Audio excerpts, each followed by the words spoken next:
Hello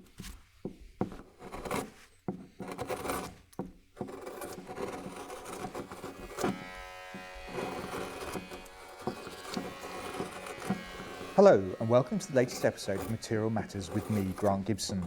As regular listeners are now almost certainly aware, the idea behind the show is that I speak to a designer, maker, artist or architect about a material with which they're intrinsically linked and discover how it changed their lives and careers. Today I find myself in the Docklands-based studio of Sebastian Cox. The furniture designer and maker set up his eponymous company in 2010 and quickly developed a reputation for working with British wood in general and coppiced hazel in particular, in the process proving, in his words, that a traditional approach could be radical and that the past can be used to design and make the future. Since then, he has created installations for the likes of Burberry, sold furniture through Heels, and has even done a one-off commission for the doyen of British design, Sir Terence Conran, which I imagine could be a little bit intimidating. Not only that, but he has recently published a new manifesto that sets out the course for a sustainable future in this country. Sebastian, thank you very much for doing this. Thanks for coming, Grant. That's all right. Was that all right? That's all accurate? Oh, great. Good. All fair. Can we start off by talking a bit about the studio? I mean, initially you set up in Lincolnshire, I think I'm right in saying. But was it important to come to London? Yes. Initially, I kind of just wanted to be in London. I just wanted to live in London. And actually, I found once I moved here that there was it was very easy to kind of connect with the rest of the industry here. And then subsequently connecting with clients was just that bit easier. And we're finding that actually having a workshop in London is a really good sales tool. So it'd probably be sensible to kind of up sticks and move out to the countryside. We've got about 5,000 square foot of studio space.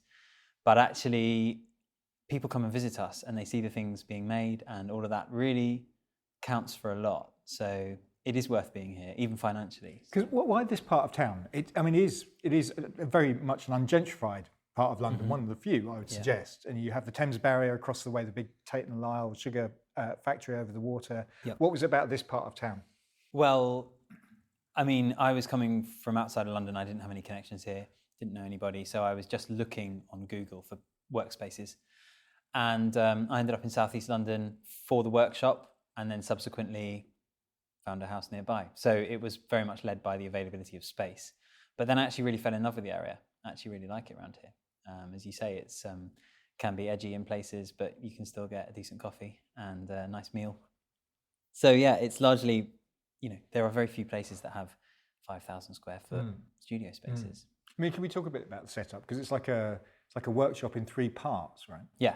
So what have you got here? So we're currently set in the studio, which is a space which has more finished product in than anything that's being made. And this is where some of our design team sit. So we've got Camilla, Francesca and Isaac all here. Assiduously away on tapping their quietly on trying their to ignore us. Yeah. And so this is where we design things, and obviously this is where we have meetings and speak to clients and things like that. And then we have the bench shop, which is where we assemble things and kind of make things, put things together. And we have 6 benches in there. And then we have the mill, which is our sort of machine shop, our sort of processing space where we bring wood in and turn it into a makeable product. It's important you had your own mill. I mean, it's quite, indulgence is the wrong word, but it's quite an undertaking, should we say, in this Indulgence would probably be fair. But actually, my business coach would call it vertically integrated. And so actually, I think that was really the starting point of the whole business, was the idea of looking at coppiced wood. And if you're just taking a piece of wood out of a woodland, you need to understand how to process it. And so that idea of actually taking trees and processing them and ending up with tables is completely inherent to the business. So yes, you could say it was an indulgence, but actually I would say that it's kind of the thing that really underpins what we do, why we do it. It gives us a connection to the woodlands, to landscape. It gives us a connection to our customers on a deeper level. So it's kind of important. And the other thing is that 90% of the wood in this country is imported. So you kind of have to also make your own ways of working, because we're actually working outside of the norm. A lot of woodwork, even if it's solid wood, it's imported. And much of furniture that's out there is veneered and just MDF with a bit of veneer on the top. So we're kind of an oddity anyway. So we've kind of had to work out our own ways of doing things, and having that processing side really helps us understand that. Can we talk about this treatise, I guess, you've produced? Maybe we should call it a manifesto on the way we use land and consume things. I think you've entitled it Modern Life from Wilder Land. Yeah. It's quite a piece of work. Yeah, it is. It ended up being that. Yeah, I mean, because you're a furniture designer, but you've written, I don't know how many words it is, but it must be 15,000 or so. Yeah. So why did you decide to do it? Well, we're a furniture business, but there's a kind of bigger ambition with the business. And so I've always been interested in the bigger picture. And I've been interested in, questions of sustainability, the ethics of kind of, occupying this space on this earth at this time, how should we operate, etc. And I think one of the biggest ethical questions that we should be asking ourselves is how we use our land, because land offers opportunities to sequester carbon and tackle issues like climate change. It feeds us, and increasingly it can produce materials, in place of just digging up fossil fuels, and of course fuel increasingly. So, we could replace all fossil fuels by just growing biomass, but then we'd have no room for food. So we're trying to solve one problem and we create another. And the thing that's often talked about as being, the sort of overarching problem of the age is that we have, approaching 10 billion people on the planet. And it's not the people per se that's the problem, it's the land they need. So it's actually how do we allocate that availability of land for us to allow us to live, but also actually remembering that wildlife and natural systems need that land too. So it was kind of an examination of all of those things, but focused on Britain. I'm not quite going to tackle the global land situation, but certainly Britain's a land that I feel familiar with growing up in the countryside, and I thought it would be interesting to explore how we could better use it. Do you have a sense of what you want to achieve with it? Really, for me, it's been a kind of personal exploration, really, to just kind of better understand it myself. And then that will inform works that we produce, which will be kind of commenting on and around it over the coming years. The first 5 years of my business were completely underpinned by my dissertation in my MA, which was called Traditional as Radical. And that really helped me frame the business in the early days. And I guess I realized it was time for another manifesto. So you're reframing. We're kind of broadening our focus, actually. We really care about biodiversity, and we talk about that a lot in our sort of social media and things like that. And we're forever talking about the good that our furniture does within the woodlands that we harvest the wood from. And yet the places where biodiversity is suffering most in Britain is in our farmlands, which is 3/4 of our landscape. So I sort of was talking to Brogan about it, and this idea of sort of moving out of the woods and into the fields in terms of our, what we're commenting on and what we're thinking about was a process that we needed to do with some rigorous research. So you just mentioned Brogan is your wife. Brogan is my wife and business partner. Yeah. And absolutely fundamental to all the decisions that we make. So it was very much about, that kind of exploration, sort of thinking, biodiversity is suffering most in fields. How do we frame our thinking around what we would like to say on that? How do we comment on that with some degree of knowledge and expertise? Because it raises some fascinating points. You don't reject globalization, for instance, but then again, everything in the document is about being self-reliant. Yes,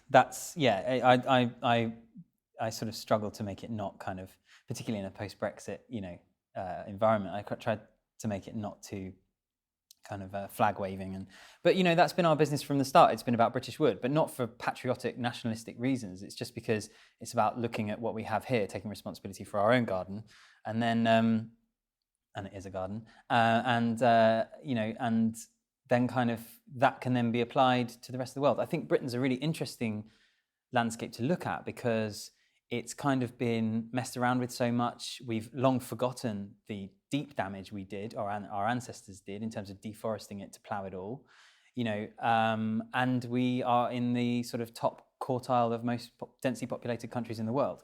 So if we can make it work here, then it could be an example for thinking globally. Because, I mean, this is the key to it, isn't it? Fundamentally, what you're saying is that we need more land devoted to forests and less to farming or to producing food.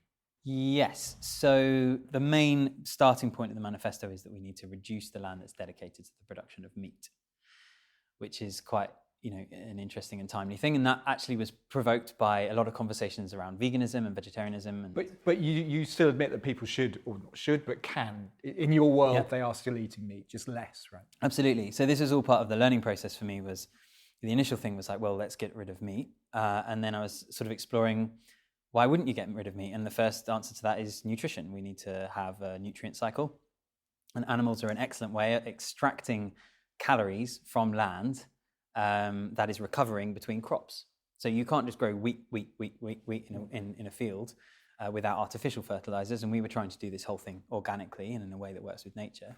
So you have resting land. And if you're really worried about calories per hectare, some dairy, a bit of veal, maybe some lamb from the recovering land. Well, we need to talk about sheep. Well, yeah. Sheep, you don't want sheep. We have too many sheep. What is it? What's wrong with sheep? Okay, so typically an area that's kind of prime for conversion back to forest, and I say back to forest because it was once forested, is our uplands, which are largely grazed and overgrazed by a non-native animal, which is a sheep.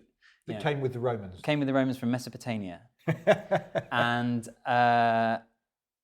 Isabella Tree, in her brilliant book Wilding, describes the mouthpiece of the sheep being very different to the mouthpieces of the herbivores that evolved here. So a lot of our native flora haven't actually evolved to be sort of clipped neatly in the way that a sheep does. So we've got loads of massive areas of our landscape which are covered in this animal, which is non-native, which suppresses any chance of any forest ever recovering. And actually, we export more than 50% of the sheep that we produce here, so they're not even serving our own native needs. And they are very inefficient in usage of land in our uplands. So actually, that's kind of the first thing where I would say, let's remove the sheep, let's replace them with a lower density cattle and let forests succeed, because actually, cows belong in woodland, not in fields, basically.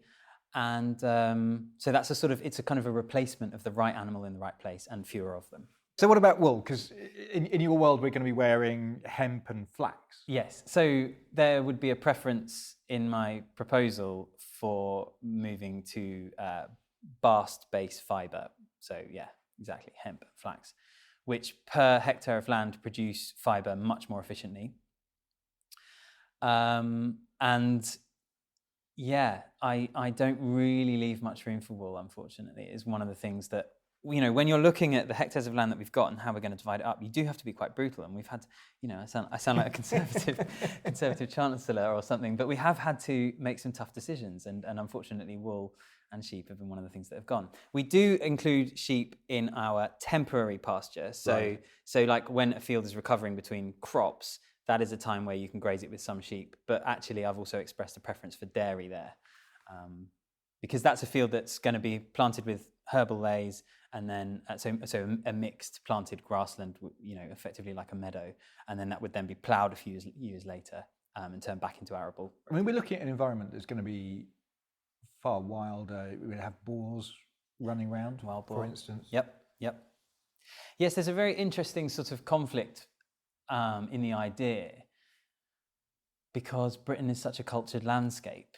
I went to a really excellent conference on rewilding last January, and there was a sheep farmer there who was sort of defending his culture, effectively saying that, sheep farming in upland Wales is the kind of, it's the mainstay of the Welsh language, in sort of actual active use.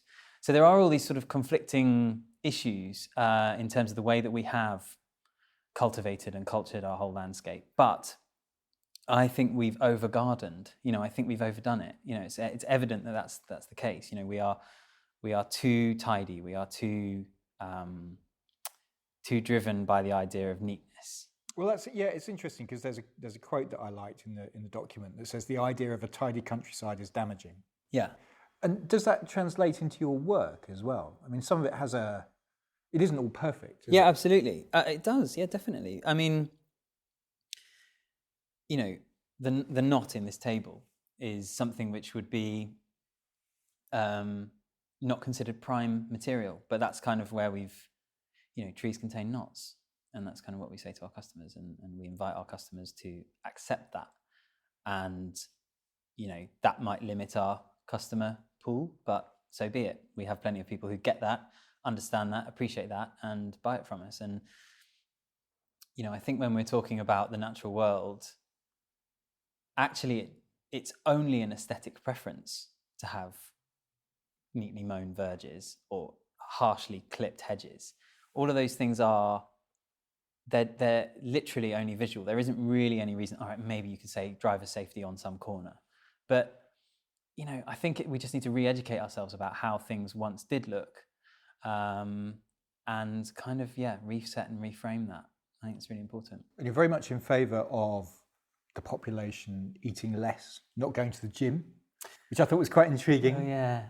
And instead spending our downtime foraging. Yeah, well, that would be a better use of calories. I mean, I once had a friend who would eat kind of 8 peanut butter sandwiches and then just go to the gym and burn it off. Yeah.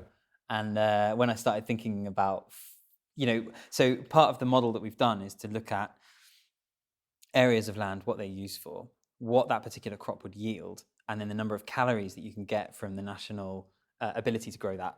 So if we've got 500 tons of potatoes, how many calories does that get, and therefore how many people does that feed? And when you're looking at it down to the calorie, you really start to explore these ideas of waste. And one of the big areas, apart from reducing the area of land for permanent pasture, one of the big areas of reduction is in our food waste. So I propose that we need to cut food waste. We waste about a third of the food in Europe that we grow. Reducing waste, and also reducing our own waste of burning it off. I mean, I hate gyms. Just I'm all for not going to the gym. Me too, but I do love a hockey pitch, and I have no problem with a cricket match or whatever. Some superfluous. You're not burning many calories playing cricket. No, well, it's true. But I don't. This isn't a campaign against activity, but it's let's think hard about that as a type of waste as well. But cities come into your document too, don't they? I mean, you talk about the need to grow cities in food, and we should all have chickens in the back garden. Yeah, well, when I was a student in Lincoln, I had chickens in my garden in Lincoln, what was the outside toilet. I had 2 chickens, and I used to convert all of my food waste into eggs. And when you're a student, that's very welcome because it's cheap. So I mean, cities are great because obviously they're very efficient users of land. You get lots of people occupying a small space. And there's a surprising amount of forage in cities. I absolutely love finding food near to my house, in the local park and that sort of thing. And we can actually produce quite a lot within our cities anyway. So that's I'm all for that. What's the role of the designer in all this? I mean, you talk about having to take a kind of design version of the Hippocratic Oath, which I thought was kind of fascinating. Yes. So I suppose I kind of thought that, it actually, designing or making anything is quite a big responsibility, actually. There's quite a lot, I believe that knowing what we know about the damage we're doing to the planet, if you design or make anything, that is a political act and a political statement. And I don't take it lightly at all. And I really do believe that you should have to, swear to never make landfill or something. I don't quite know what it would be. Maybe not use MDF. But no, I think it should be taken really seriously. And everything that's in a landfill site has been designed by someone, who maybe went through a design college, or maybe not. Maybe that's why it's in landfill. I don't know. But I think this stuff is really serious. So, I mean, as we've alluded to, I'm going to shift the conversation on a little bit. But as we've alluded to, you've been an advocate for British wood in your furniture. Where did this interest in timber come from in the first place? Well, I had quite a rural upbringing. I grew up in Kent. And my dad and mum set up a business around the time I was born, restoring medieval buildings. So my very earliest memories were of kind of carpenters shaving scarf joints in green oak, and that kind of smell of green oak takes me back to being sort of 3 or 4. So I was always kind of fascinated in the material. And then I wanted to do something practical. I went to a grammar school state school, and they were trying to really push everybody into Oxbridge. And if you didn't really want to get into Oxbridge, they didn't really mind about you. So I sort of announced that I wanted to join the army or be a plumber, to kind of shrug off the idea that I needed to do A-levels. And then I think it was my grandmother who said, she was quite switched on about these things and really helpful. And she said, there's a course that you can do where it's 50% designing and 50% making. And I thought, oh, that could be quite good. And so it was the practical element that really drew me into it. And then I remember going up to Lincoln, and on day one was, Why Lincoln? It was Lincoln or High Wycombe for the course, for the making course. And Lincoln looked like a nicer city, had a nice cathedral, stuff like that. And I remember cutting into a piece of, I think it was beech, cutting a dovetail, and I just thought I could do this forever. It was just kind of the sort of romance of that material, and the fact that I had an aptitude for it, which I discovered very early on the course. And then I kind of realized that actually there were all these amazing environmental implications of using that material. I think it's fairly obvious that it's biodegradable and can be grown most places. But then when I started learning about the biodiversity within woodlands and how actually using and extracting wood can promote that biodiversity, and then sort of later on kind of learning about carbon capture and how wood can become silos for carbon, I sort of then really found that I was working with a material that had kind of really interesting contemporary relevance as well as a really interesting tradition. You made your reputation with the coppiced hazel initially. Can we talk, for the listeners who might not be experts, what coppicing is, what it involves, and why it's a good thing? So coppicing is a traditional method of woodland management where trees are effectively pruned at ground level. So you're cutting trees on short cycles of 7 to 15 years. And that is how we obtained wood for our everyday objects for the last 1,000 years or more. Reason being, if you need to make a basket, it is much easier to cut something that's the diameter of your thumb or 2 inches than it is to fell a whacking great oak tree, saw it into planks, cut it into thin strips, and then weave the basket, which is what we would do today. That's kind of what, if we needed to make a basket, that's the way we'd go about it. But of course, the sheer force and energy and manpower to handle that tree, large tree, is much greater than just going in and cutting something with a bill hook and then weaving it. So it became part of the way that we made everyday objects for a long time. And there was this amazing there still is an amazing sort of associated culture of different crafts and different skills and different tools that are associated with coppicing. So it's this sort of very interesting part of our culture, which is largely forgotten, because in the sort of up to the 50s, sort of 20s to the 50s, with the sort of democratization of plastic, a lot of our everyday objects were then not made from that material. And a lot of that type of woodland fell into poor management. And also, unexpectedly, I think, also biodiversity within those places dropped as well. So there's a really interesting and telling statistic, which is that since the Second World War, woodland cover in the UK has increased. So we now have more hectares of woodland, but the biodiversity in our forests has decreased. So that tells you that although we've got more woodland, it's less biodiverse and we're not using it right. So we're not managing it properly. Because we're not managing it, because we're not using it, the biodiversity is suffering. I mean, when you started, did you think you could make a career that involved a company? You've got 14 people working for you here. Was there a plan?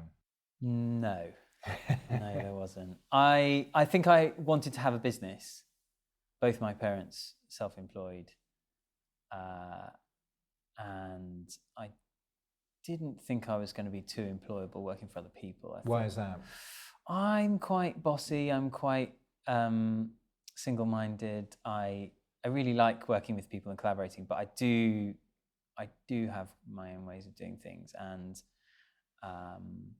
I wouldn't get to write bloody manifestos if I was working for other people, would I?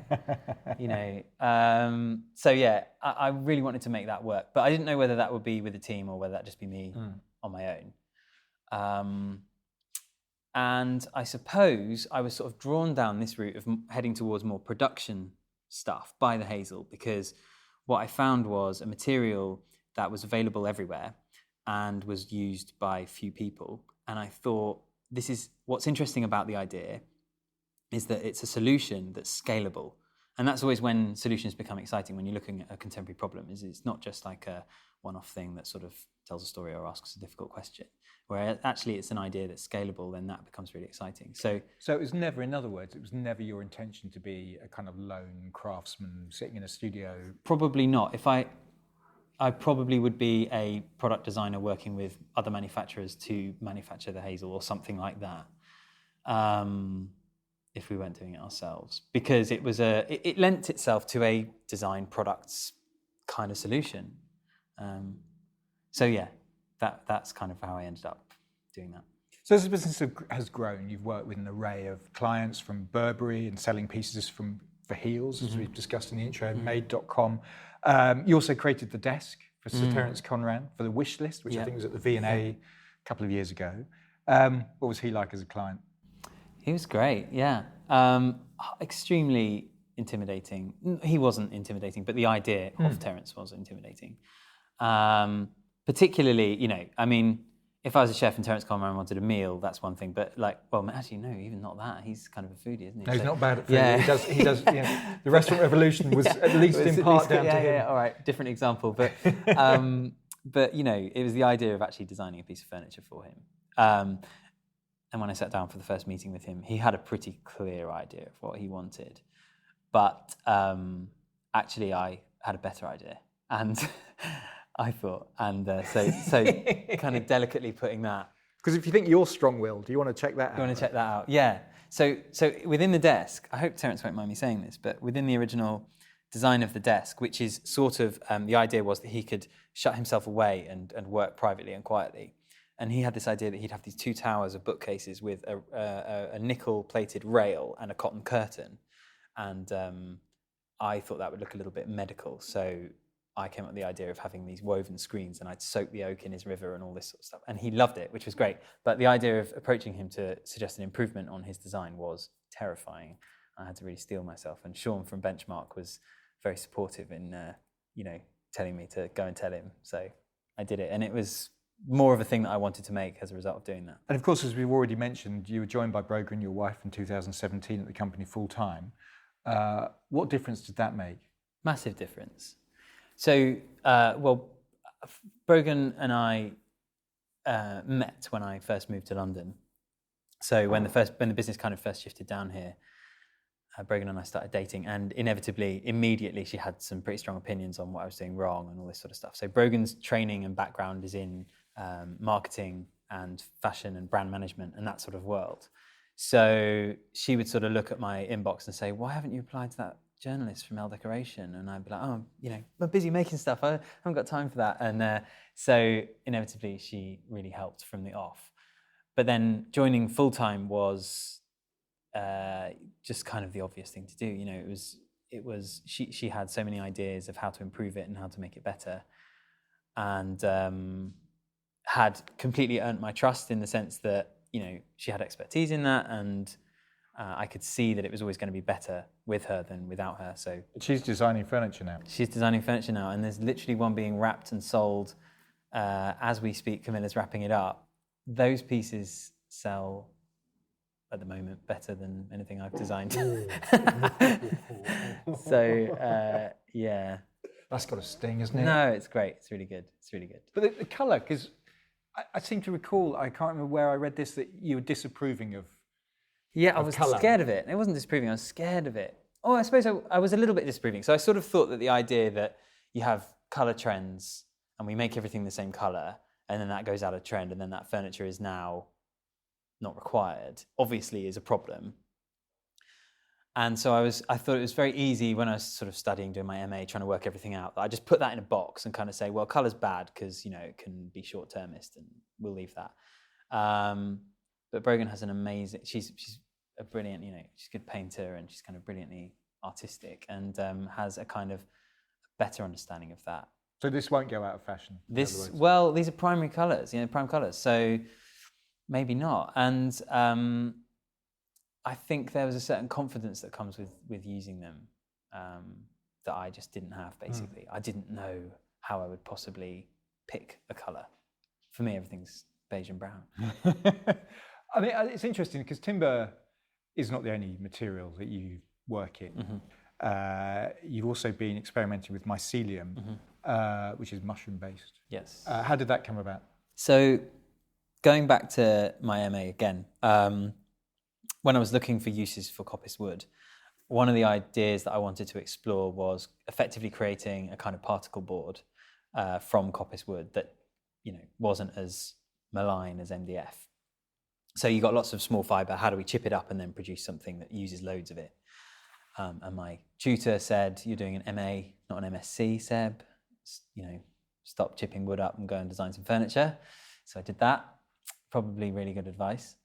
And then some years later, so probably 2015, 2016, there was two things that happened in a week. There was a brilliant V&A Friday late, which was called Growing the Future or something like that. And it was an excellent show late at night at the V&A where they had, cheese grown from human sweat and xylonym, which is the cellulose byproduct of kombucha tea made into lights. And it was quite eye-opening in terms of this idea that instead of making things, we could grow things. We can biofacture, kind of the growing of objects was just, to me, incredible. And there was an expert there basically saying, in theory, you could grow an iPhone if you had the right bacteria or whatever it is producing algae, producing a composite in the right place. We could, in theory, grow a circuit board.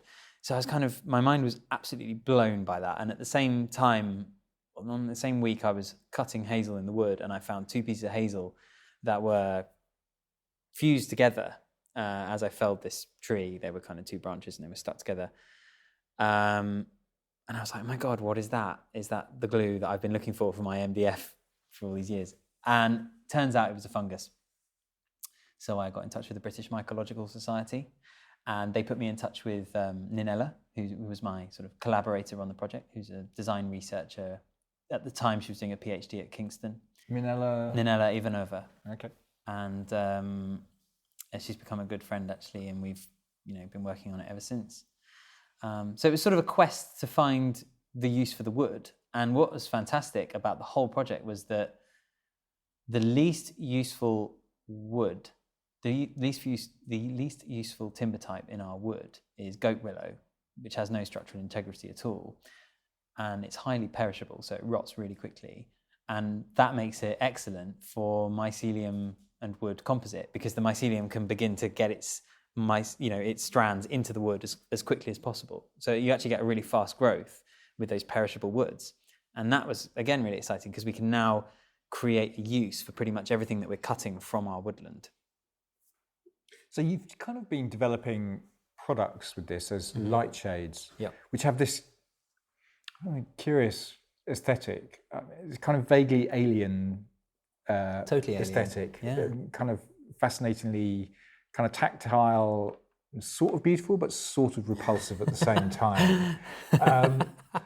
Was this something that you developed on purpose, I wonder? Well, we didn't really know what it was going to look like, to be honest. One of the things, accepting that our future involves some degree of biofacture. At the moment, I believe IKEA are looking into it as a packaging option, which is great. And it's been talked about for packaging for a long time. And that's fantastic. So accepting that, we thought it'd be really interesting to see our kind of role in this conversation about the future as trying to, in some ways, kind of domesticate it, in some ways challenge audiences. We were pairing it with a very familiar material, which is wood.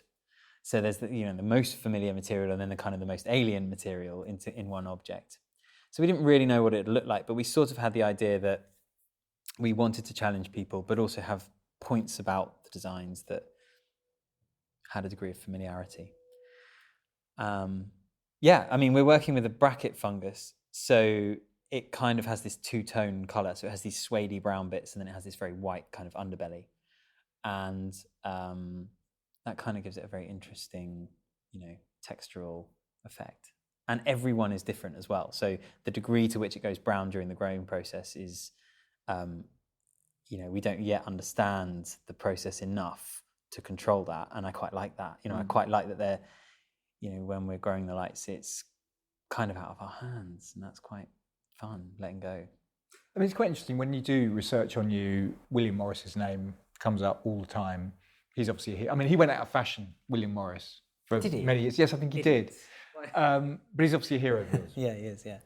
The criticism of Morris is that, although he was a socialist and fine writer, he could only make products that wealthy people could afford.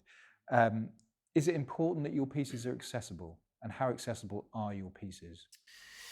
Yeah, well, this is the big one, Grant. This is the big one. I asked the big one. Yeah, clearly.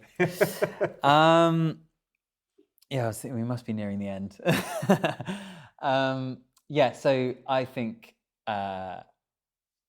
accessibility is really, really important.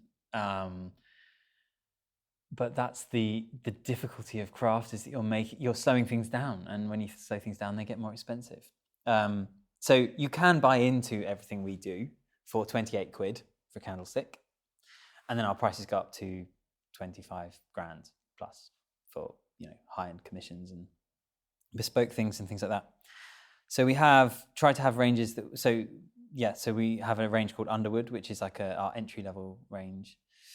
And we've recently added another range which sort of sits in that kind of area where our staff could afford the furniture they're making. That was kind of something which not even Morris could get to. Well, Morris definitely couldn't get to it. Yeah. So that's something which I thought would be a really nice one to try and tackle. And of course that still doesn't cater to every demographic of society. But if the people that are making it can afford to buy it, that seems right. So, I can't afford most of my own furniture. That's kind of a weird thing that you have to face when you're making, a career making furniture. So that was quite an important collection. It's called Pendine, and it's kind of simple. We're sat at a Pendine dining table, very simple as you can, with ash, which is one of our least expensive materials. And we're also doing something at the moment where we're kind of, jumping in with DFS and all of that to effectively offer part payments for the furniture. So one of the things that my age group struggles with is actually having a lump of capital to spend. 1,000 quid on a dining table is a lot of money. But if you could pay for that dining table in 3 parts at 300 quid a go, then that becomes more accessible further. I mean, it's not bringing the price down, but it's just breaking down the barriers to purchase. So that's something that we're implementing. Through your website? Yeah, through our website, right, which is quite unusual for craft, and I think that's it could be a really big opportunity for craft generally, is if we start all, looking at what the big sellers are doing and kind of actually saying, what are the problems with that? There's this idea that, obviously the world of fast fashion likes a bit of finance, in that there are problems with that. But the reason why large companies can do it is because there's economies of scale, right? I mean, you're a small business. Can you afford to wait for payment on objects that people what's buy? Brilliant about this facility is that we don't have to wait for payment. So as soon as the order is placed, we receive the money, and then a finance company takes the financial risk. There's a percentage. I think it's like 10%, 9%. So there is a cost, and we will happily split that with the customer to make a sale that we otherwise would never have made. And I think it could be massive if craft businesses started taking this on board, because a lot of things these days are paid for by subscription or monthly, and craft needs to catch up.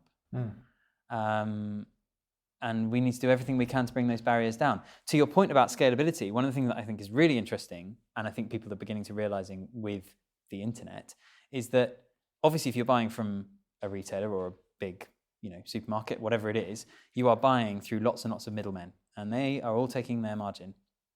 If you buy direct from the producer, you're actually getting much better value. And I think this is something which people are becoming more aware of. So this Pendine table, if it was sold through a shop, could be 2.5 grand, but you're buying it direct from us. And so it's 1,000 quid. And I think that's something which could be another opportunity for craft, if craft was brave enough to talk about that a bit more. What forum would craft talk about that in, I wonder? Brilliant podcasts like Material Matters and other, such outlets. There's lots of opportunities for crafts to talk about things, exhibitions and panel discussions that are hosted around these subjects. I do think that the craft world needs to talk to each other a bit more. I feel, Brogan and I talk about starting the Craft Workers Union or something, I don't think there's enough conversing apart from... There is a craft council. There is a crafts council, there absolutely is, but that is a sort of third-party body. I'm thinking about some sort of literally a union, Brogan's going to kill me for bringing this up. But, as something that's self-organised, where we can share these ideas and maybe build the confidence to be a bit braver with our decisions. It's fascinating. So this notion of you describing yourself as a craft business, I think is intriguing, because you have, as we've said before, you've got 14 people here. Presumably that brings different pressures. You've got to HR and this kind of thing. Yeah, it does. But they're worth it because I see the opportunities to tackle issues. You get taken more seriously, if you've got people and you're a more able organisation, and you can work with different clients and collaborators, and it frees up time to think about the bigger picture. If you are hand to mouth, one person band, it is very difficult to make time to even do speculative work, let alone, really kind of strategize and all of those things. Do you still have time to make? Yes. So the recent pieces that I've just made for a show at Sarah Myerscough's gallery called Crop, I obviously made all myself, and that's a really important part of working with people like Sarah. Is actually it can free up my time. There's a commercial reason to free up my time, which is really important. So that's quite interesting. So that kind of gallery work allows you to do speculative, because it's kind of breadbasket. Yeah, polemical breadbasket. Yeah, a polemical breadbasket. What is, just for the listeners, let's describe what a polemical breadbasket might look like. Yeah, so they're kind of, they're sculptural pieces. They're the equivalent of a beautifully turned bowl, but they're thatched. It's not for its function comes second in these pieces, which has been quite a scary process, and I had to channel my mind back to my collaboration with Laura Ellen Bacon a few years ago to work up the courage to do something which doesn't have 100% function. You can't hide behind function here. But they are trying to kind of convey a theme in the manifesto, which is this idea of having wilder crops. And wheat is the big crop that needs, looking at, I think it's 2.8 million hectares of it here. And most of it is completely hostile to any kind of wildlife. So, and actually devoid of nutrients. The fact that we fortify wheat is the most crazy thing. There's this nutritious, amazing seed that comes from a grass, which we've bred so badly that we now have to actually add the nutrients back in before we can legally feed it to people. I mean, that's something that really needs looking at in a big way. So I started with something which would be tabletop, conversational, and based around bread. So they are literally about 2 to 3 foot long. They're about as wide as the train tracks that you get in a intense field of wheat, the bits where the tractors drive. Yeah. And they will hold some bread, but they mostly facilitate. Presumably not sliced. Yeah, no mighty white, but they will hopefully facilitate some conversation. Because thatch has been something you've been experimenting with for a while as well. Yeah, I've been really interested in, I spend a lot of time at the Weald Downland Open Air Museum, which is an amazing living medieval museum in Sussex. And so pretty much everything they do there fascinates me. And inevitably, a lot of the roofs are thatched. And every time I go there, Brogan and I are, oh, wow, look at that. I've got to do something with thatch. So actually, I started working with thatch kind of speculatively.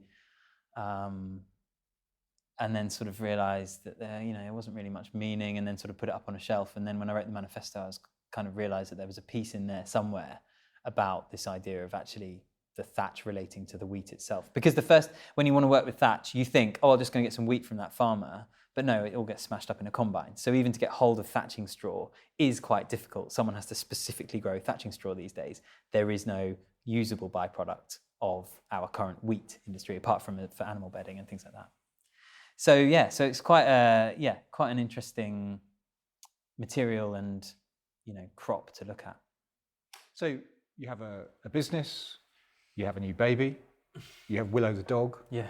Do you still have time for Northern Soul DJing? Yes, once or twice a year. I just did a wedding actually in September at a friend's house, a friend's wedding on a nature reserve, which was really fun actually. And actually, I did a large part of that DJ set with Sorrel, my daughter, strapped to my chest in a sling. But no, gone are the days where my main income was DJing and my hobby was furniture making. It's now the other way around. If you don't mind me saying, there's this quite fascinating mix, which is there's this kind of traditional, slightly conservative cricket-loving side to you, and then there was obviously this clubbing, DJing thing going on as well. Yeah, although I was still dressed a bit like William Morris behind the decks, so still had a pipe. Yeah, I suppose. Yeah, and I'm really into classic cars and petrol and those things. I think the thing that maybe brings them all together is this idea that they're all vaguely understandable, digestible things. Like a classic car, you lift the bonnet and you can repair it and understand it. You get your head around it. And I suppose I think that's the same for a lot of the music that I love. It would have that kind of a tangibility about the music. So yeah, like Northern Soul and that kind of stuff. So yeah, it's broad interests. Very good. Sebastian, we have to leave it there. Thank you so Grant. much for your time. Cheers, Grant. Thank you. It's really fun.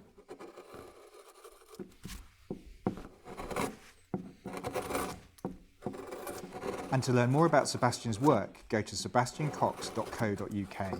There are images from the interviews as well as little films and other things on my Instagram page, Grant on Design. If you've enjoyed listening and want to see this podcast flourish, then please rate and review on Apple Podcasts or wherever you listen to this from. And go to my Patreon page and make a pledge. You can find that at patreon.com/material matters. You'll be helping to take the message of the importance of materials, skill, craft and design to a whole new audience. Thanks very much for listening.